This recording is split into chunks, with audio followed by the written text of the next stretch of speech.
Hello. मैं अनुराधा भसीन आपके सामने थिंकिंग कप के एक और नए एपिसोड के साथ। 2 हफ्ते पहले होम मिनिस्टर अमित शाह ने कहा कि जम्मू कश्मीर के हालात बेहतर हो रहे हैं और उनकी सरकार देख रही है कि किस तरह से armed forces special powers act यानी कि आफ्सपा को किस तरह से हटाया जाए। ये आफ्सपा है क्या? आफ्सपा वो कानून है जो सिक्योरिटी फोर्सेस को, आर्मी को, जो पैरामिलिट्री फोर्सेस हैं सेंटर की, इनको असीमित इख्तियार देती है, जिसके तहत ये सिर्फ शक की बुनियाद पर किसी को अरेस्ट कर सकते हैं, कहीं रेड कर सकते हैं, गोली भी चला सकते हैं और मार भी सकते हैं। और इसके लिए एक बाकायदा उनको कवर ऑफ इम्प्यूनिटी मिलती है, यानी कि अगर आपको उन्हें सिविल कोर्ट्स में प्रोसिक्यूट करना है उसके लिए गवर्नमेंट की सैंक्शन की ज़रूरत होती है, और ये सैंक्शन आज तक किसी भी केस में नहीं मिली है जब से आफ्सपा का कानून 1990 से कश्मीर में लागू है। इसी किस्म का कानून नॉर्थ ईस्टर्न स्टेट्स में भी है और वहाँ भी इस किस्म की सैंक्शन कभी दी नहीं गई है। इसके अलावा आर्मी जो है वो मिलिट्री कोर्ट्स में अपने पर्सनल के खिलाफ ट्रायल्स कर सकती है, लेकिन सवाल खड़े होते हैं उन कोर्ट्स की फेयरनेस और कॉम्पिटेंस के ऊपर। बहरहाल अमित शाह ने कहा कि हालात जो हैं बेहतर हो रहे हैं, नॉर्मलाइज हो रहे हैं, इसलिए आफ्सपा जो है उसको अब हटाया जा सकता है। अगर ऐसा वाकई होता है, ये फैसला अच्छा है, एक जम्मू कश्मीर के लिए एक अच्छी चीज है। यहाँ पे लोगों की काफी सालों से ये डिमांड रही है।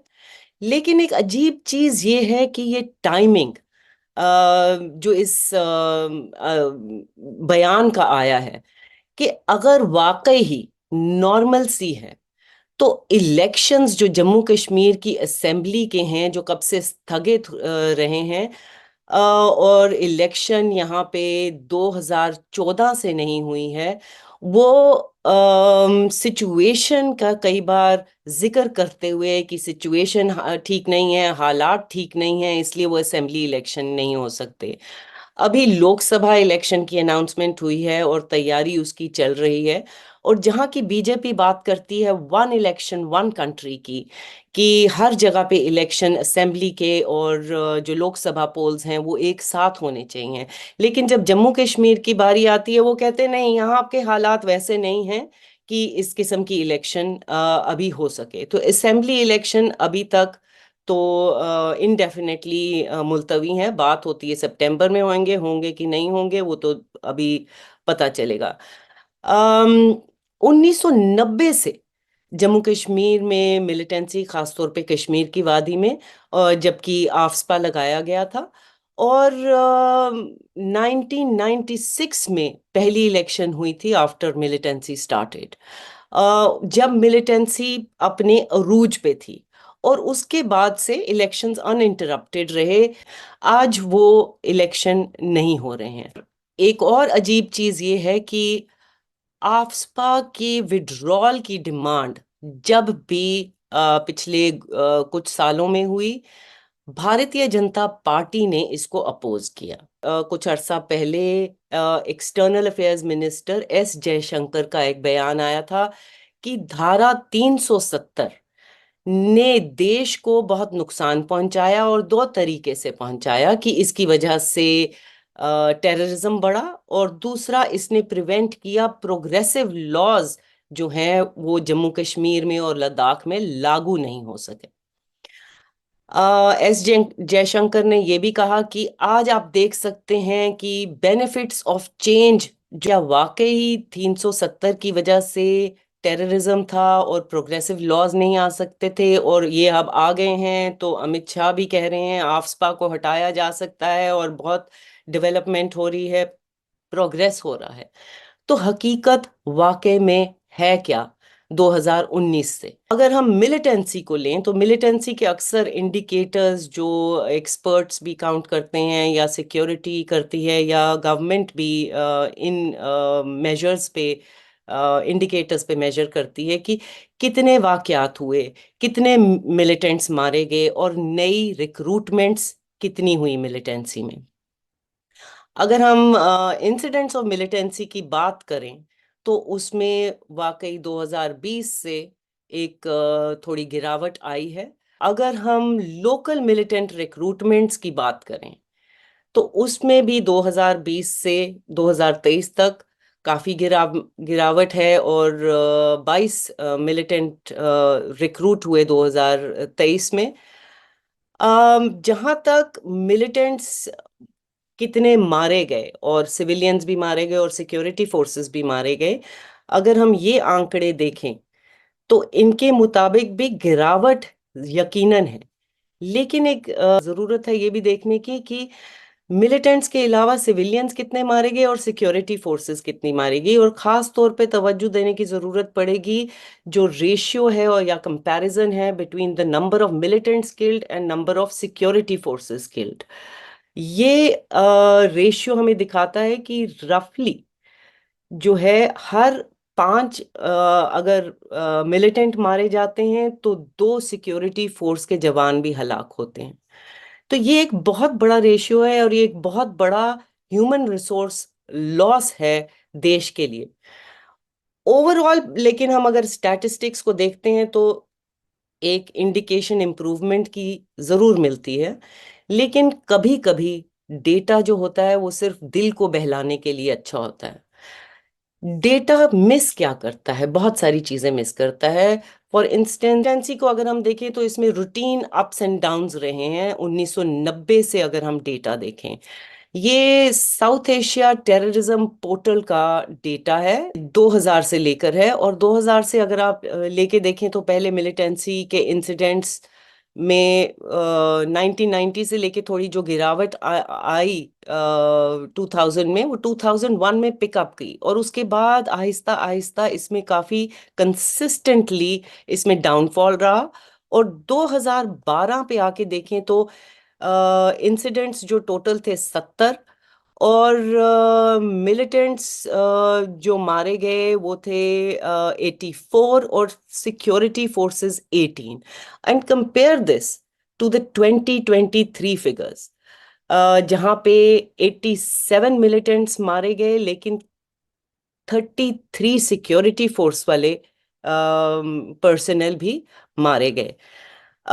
तो ये कोई एक कंक्लूसिव प्रूफ या ठोस सबूत नहीं है कि हालात बेहतर हो रहे हैं। दूसरा एक और इंडिकेशन होता है कि इतने नए मिलिटेंट्स मिलिटेंसी को ज्वाइन कर रहे हैं। तो पिछले अगर हम 2016 से देखें, जो नई वेव मिलिटेंसी की थी जो 2016 पे अपने अरूज पे थी, तो एक ट्रेंड था होम ग्रोन मिलिटेंट्स का। और ये होम ग्रोन मिलिटेंट्स कौन थे? ये कोई नौजवान थे, अपने घर छोड़ते थे एक दिन, दूसरा दिन बंदूक पकड़ते थे, सोशल मीडिया पे अनाउंस करते थे कि हमने मिलिटेंसी ज्वाइन कर ली है। कोई बाकायदा उनकी ट्रेनिंग नहीं होती थी, वो सेल्फ ट्रेन्ड लोग थे। और जो ऑफिशियल्स के मुताबिक जो पिछले कुछ सालों में जो गिरावट आई है मिलिटेंसी में, वो होम ग्रोन मिलिटेंट्स हैं, वो कम हुए हैं, और उनके मुताबिक रिक्रूटमेंट्स इनकी कम हो रही हैं। लेकिन साथ ही में कुछ सिक्योरिटी एक्सपर्ट्स का मानना ये भी है कि जितनी भी रीसेंट घटनाएं हुई हैं उसमें जो नौजवान मुलव्विस थे उनका कोई प्रायर बैकग्राउंड नहीं था मिलिटेंसी ज्वाइन करने का। उन्होंने कब मिलिटेंसी ज्वाइन की, और ऑफिशियल्स उनको हाइब्रिड मिलिटेंट्स भी कहते हैं। ये हाइब्रिड मिलिटेंट्स किस तरह ऑपरेट करते हैं इसके बारे में जानकारी पब्लिक डोमेन में ज्यादा नहीं है। ये साइलेंटली ऑपरेट करते हैं, ये पार्ट टाइम ऑपरेट कर रहे हैं, या ये invisible as part of strategy है। तो इस बेसिस पे भी हम कोई एक कंक्लूसिव नतीजे पे नहीं पहुंच सकते कि हालात बेहतर हो रहे हैं, रिक्रूटमेंट्स कम हो रही हैं। तीसरी चीज है कि 2020 के बाद और खास तौर पे 2021 से टारगेटेड किलिंग्स जो हैं, और खास तौर पे माइनॉरिटी किलिंग्स, उसमें एक बढ़ोतरी हुई है। और चौथी चीज है कि मिलिटेंसी का जो ग्राउंड है जो वो और ज्यादा वसी हो गया है। पहले 2010 के बाद ये कश्मीर की वादी तक महदूद था, लेकिन 2020 के बाद हमने देखा चनाब वैली में भी कुछ घटनाएं हुई, कुछ जम्मू के और इलाकों में हुई, और खास तौर पे पीर पंचाल के एरिया में, रजौरी पुंछ की जो सेंसिटिव बॉर्डर डिस्ट्रिक्ट्स हैं वहां पे बहुत ज्यादा बढ़ोतरी हुई।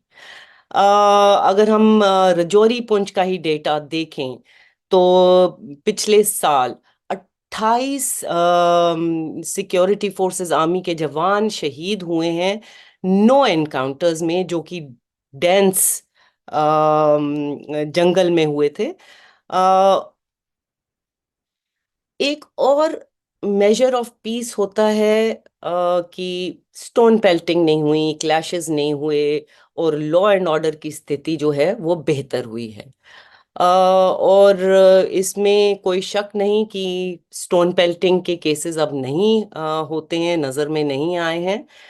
लेकिन इसके साथ साथ सिचुएशन जम्मू कश्मीर की क्या है कि इतने ज़्यादा जो अनडेमोक्रेटिक एक्शंस लिए जाते हैं, एक सर्वेलेंस का माहौल, बहुत डिस्प्रोपोर्शनेट लेवल ऑफ अरेस्ट्स और physical and digital verifications, door to door census भी हुआ है।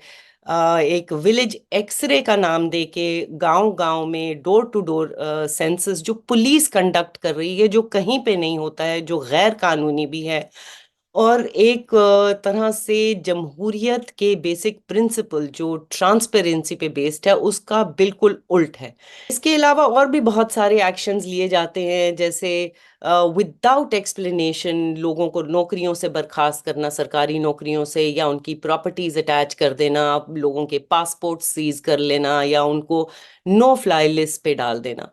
तो इस किस्म की जो स्थिति बनी होती है जहां पे नागरिक के सिर पर गनपट्टी है, क्या हम उसको अमन के नजरिए से देख सकते हैं? क्या वो अमन की परिभाषा पे सही या खरा उतरता है? अगर हम एक्सटर्नल फ्रंटियर्स को भी देखें तो खास तौर पे लद्दाख में जो चाइनीज इंकर्जन्स हुए हैं पिछले 2 सालों में, वो भी एक परेशानी का बायस बने हुए हैं।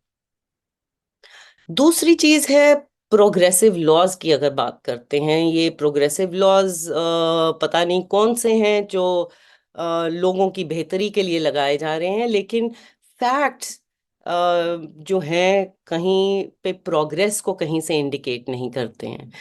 एक बहुत बड़ा मुद्दा है, और जम्मू कश्मीर में जो पहले भी था वो अनएम्प्लॉयमेंट यानी बेरोजगारी का था।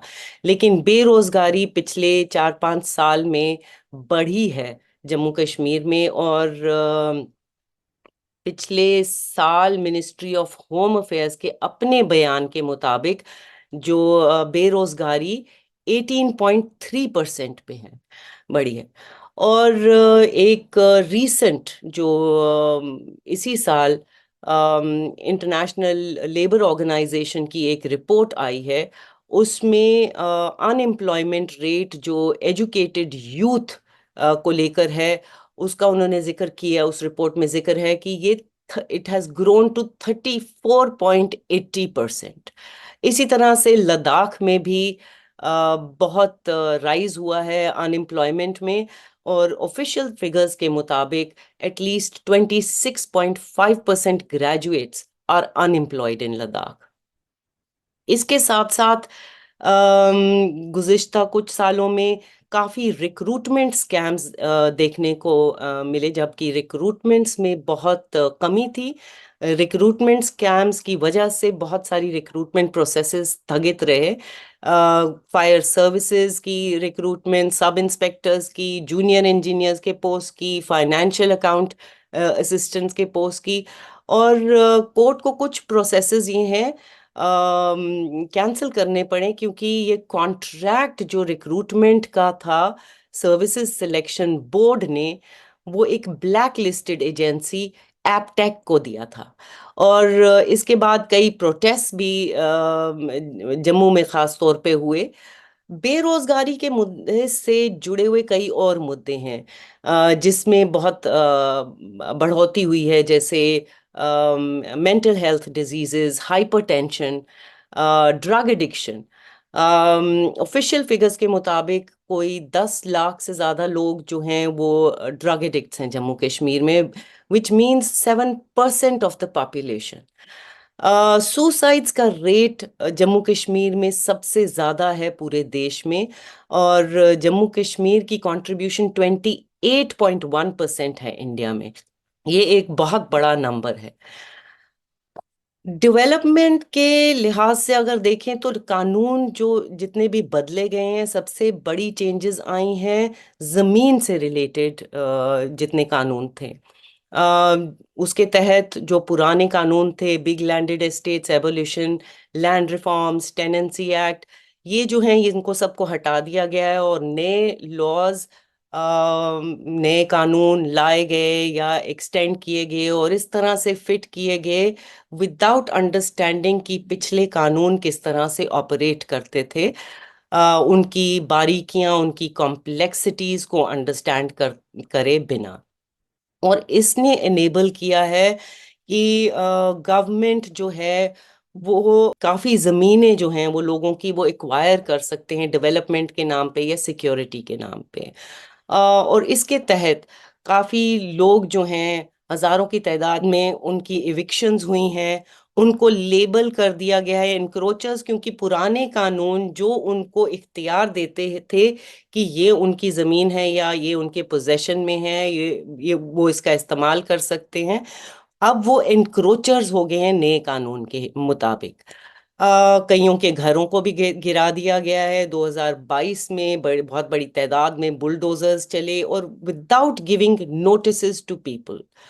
अभी पिछले एक महीने से जम्मू में आरएसपुरा के इलाके में 50 से 60 किसान जो हैं वो एक सिट इन प्रोटेस्ट पे बैठे हुए हैं। और उनका कहना है कि उन्होंने जिस जमीन के लिए पैसा भी दिया और उसको रेगुलराइज कराया पिछले कानूनों के मुताबिक, और जो जमीनें उनके पोजेशन में थी और आज वो उनसे छीनी जा रही हैं। और उनका जो ये फार्मिंग लैंड्स हैं और उनका जो मेन जरिया है लाइवलीहुड का, वो भी उनसे छीना गया है। अगर आंकड़े देखें होमलेसनेस के, जो 2019 से पहले 20,000 से भी कम जो लोग थे जम्मू कश्मीर में वो होमलेस थे, आज वो संख्या 2 लाख है। तो जब बात ये प्रोग्रेसिव लॉज की करते हैं तो प्रोग्रेसिव लॉज तो लोगों की बेहतरी के लिए होते हैं, तो यहाँ कहीं ऐसी बेहतरी नजर नहीं आती। दूसरी चीज है टाइमिंग इन सब स्टेटमेंट्स की, कि जम्मू कश्मीर में नॉर्मल सी आ गई है, बेहतरी आ गई है। ये सब इस टाइम पे हो रहा है जबकि लोकसभा इलेक्शंस बिल्कुल सिर पे हैं। और कश्मीर अगर देखा जाए हिस्टोरिकली, कश्मीर हमेशा से एक इलेक्शन एजेंडा रहा है बीजेपी के लिए। वो कश्मीर की इलेक्शन में इतना इस्तेमाल नहीं होता जितना भारत की पूरी इलेक्शन में होता है। अगर 2019 में पुलवामा था ये दिखाने के लिए कि पुलवामा में जो सिक्योरिटी फोर्सेस हैं वो शहीद हो रहे हैं या बहुत टेररिज्म आ रहा है और बीजेपी ही उन सब ये इससे इस सब से बचा सकती है पूरे देश को। तो आज मुद्दा है कि कश्मीर को हमने बहुत बेहतर बना दिया है। हालात हालांकि कुछ और ही दिखा रहे हैं। और इन्हीं बयानों से पहले, बल्कि इसकी शुरुआत ही मार्च के पहले सप्ताह में हुई थी, जब प्राइम मिनिस्टर नरेंद्र मोदी की एक रैली हुई थी। और वो एक बहुत बड़ी रैली हुई जहां पर प्रधानमंत्री ने अनाउंस किया कुछ डेवलपमेंट स्कीम्स। और यही सब चीज़ें, इसी किस्म का नैरेटिव जो है वो सब लोगों के सामने रखा। एक चीज़ उन्होंने कही कि उनको बड़ी खुशी हुई है कि जो लोग उनके सामने बैठे हैं उनका उत्साह देखकर।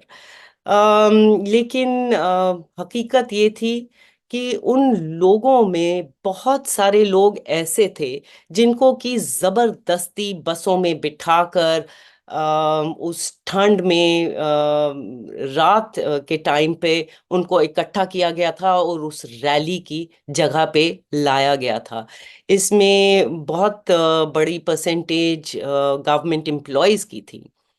और एक रिपोर्ट थी क्विंट में जिसके मुताबिक एक टीचर जो उन एम्प्लॉयज में शामिल थी, उसने कहा कि हमें इंस्ट्रक्शंस मिली हैं कि हमको वहां पे बैठ के तालियां बजाते रहना है और मुस्कुराते रहना है। ये तस्वीरें आपको दिखाएंगी ये कितना उत्साह है जो प्रधानमंत्री नरेंद्र मोदी को इनकी शक्लों में नजर आ रहा था। तो स्थिति अगर हम देखें जम्मू कश्मीर की, जो फैक्ट्स दिखाते हैं वो ने कोई कहीं से इंडिकेशन नॉर्मलसी का नहीं है। इंडिकेशन अभी भी यही मिलती है कि स्थिति यहाँ की असामान्य है। अरुंधति रॉय ने कई बार कहा है कि नॉर्मलसी जो कश्मीर में है वो डिक्लेयर होती है लाइक अ मिलिट्री डेक्लेरेशन।